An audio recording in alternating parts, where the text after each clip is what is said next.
The herdsmen of Chatral survive on the margins, especially in winter, and can't afford to lose their livestock for any reason.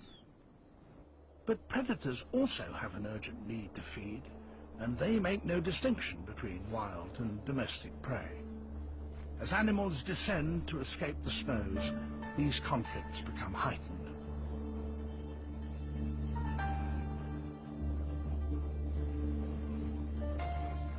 As with many remote places, the notion that isolation has led to a perfectly preserved wilderness is simply untrue. The population is expanding, and the boundaries between wild and cultivated areas have become blurred, increasing the potential for conflict.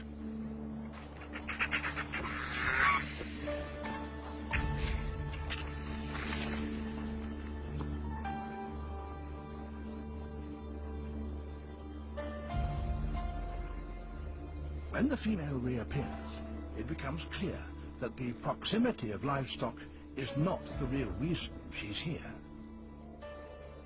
So I was concentrating on getting shots of the snow leopard, and Nissa was stood by my side, and he went, "There's another one." And I was going, "Shut up." He's like, "It's not." And he said, "There's another snow leopard." I was going, "What?" And you'd seen the snow leopard moving inside the cave. And then suddenly, from that hole, pops out this face. And you could see it was a juvenile. It just had this lost look about it. And I was in fits. I mean, I was like jumping up and down, and Mark was going, oh my God, let me frame her, let me frame her.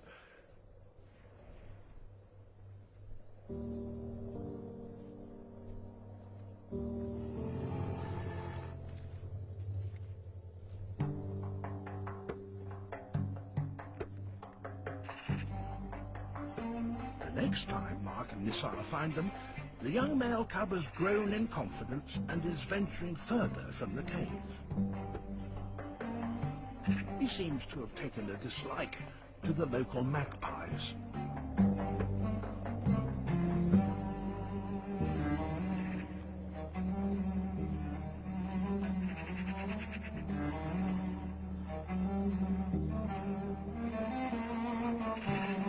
He was learning. Everything he was doing, he was mimicking the mother. She doesn't like magpies either, but he was looking at them as playful things.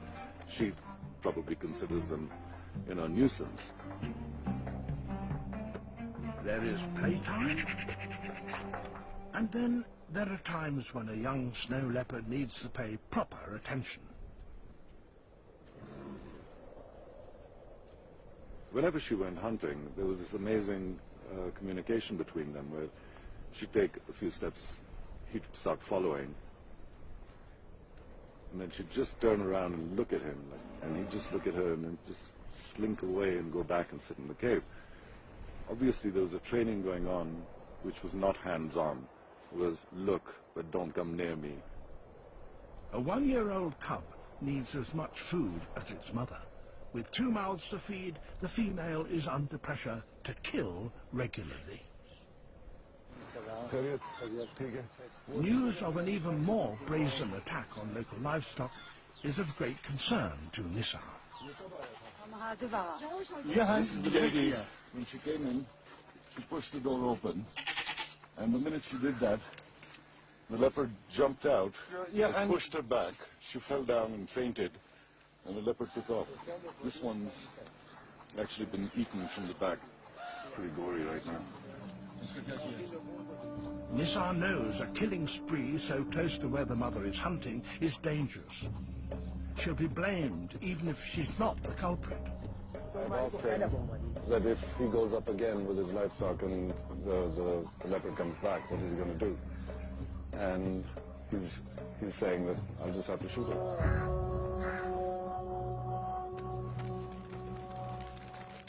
With so much at stake, it's a relief when Mark gets concrete evidence that the mother can provide for her cub from the wild population of Markor.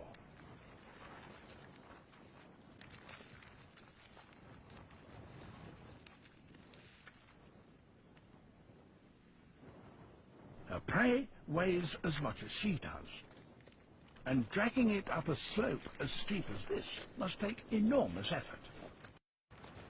It's imperative she gets the carcass back to her den so that her cub can feed undisturbed by scavengers.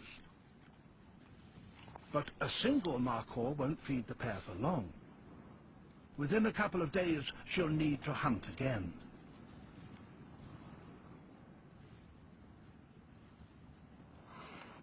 Over the next few weeks, Mark and Nisar spend long periods with the mother and cub and start to build a detailed visual record of snow leopard family life.